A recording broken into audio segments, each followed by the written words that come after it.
In the last 30 years, we've seen an intense fight between major companies like Nintendo, PlayStation, and Microsoft, who have dominated the market for a long time.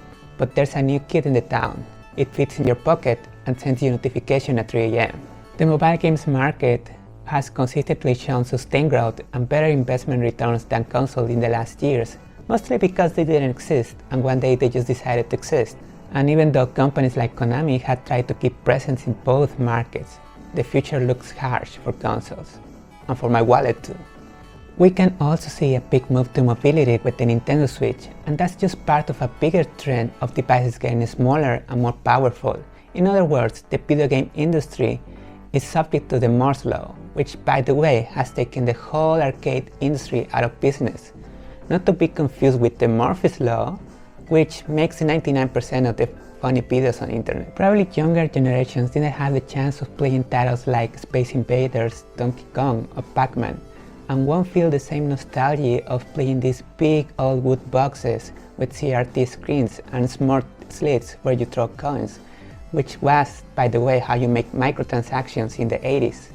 But, unlike arcades, console games would be an even bigger loss. There are so many amazing things on titles like The Legend of Zelda or Bioshock that just can't be reproduced on a 6-inch iPhone screen, from super epic orchestra soundtracks to breathtaking landscapes and character designs. Video games art is probably the best representation of 20th century art. And it's a victory considering 20th century art consists of a bucket of garage tools. The history of console goes back to the 1970s, when Atari largely dominated the market. At this point, the industry of electronics and integrated circuits has evolved enough to offer a very decent gaming experience with the Atari 2600. But just like other devices like the calculator of the Walkman, Japanese companies were eager to show their capacity and talent in the world stage. Fortunately, they didn't invent a TV screen with creepy girls getting out of the screen. During the 90s, we were able to witness the golden era of video games with titles such as Mario Bros, The Legend of Zelda, Street Fighter, Sonic, or Chrono Trigger, just to name a few. And despite their huge success, PC games found an important niche for gamers that found in keyboard and mouse their preferred control, and on RGB lights their main source of energy. By the 2000s, PlayStation and Nintendo kept dominating the market, but soon the launch of the iPhone changed the landscape drastically, and mobile games were offered with more than the Snake games.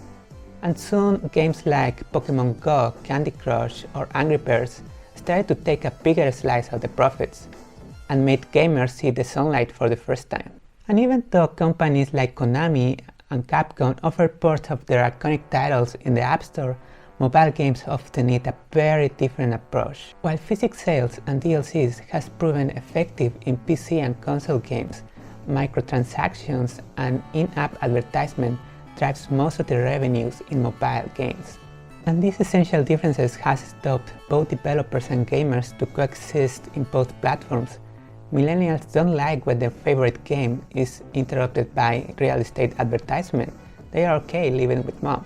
2020 resulted a very positive year for the whole video game industry that saw profits grow as much as 60% as the world experienced a high pace of digitalization.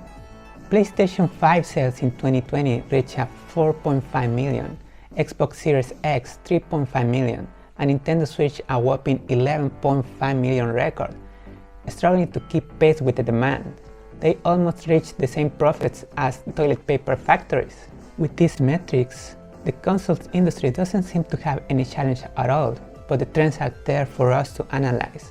And console games development are highly susceptible to margin cost, time to market, and investment returns. And mobile games beat the consoles industry in each of those fields. Are we going to see consoles disappear? Will they evolve into a more portable and travel-friendly devices? Or will both platforms coexist? Change is the only constant, and time will be the litmus test for both. I personally think that quality games will prevail regardless of the platform. And even though mobile games can't offer the same gaming experience as consoles, there are a lot of innovation opportunities to take the gaming experience to the next level. Just like Pokemon Go proved in 2016. Let me know in the comments what do you think about the future of consoles, and don't forget to like and subscribe. I'm Alex and this is XHero.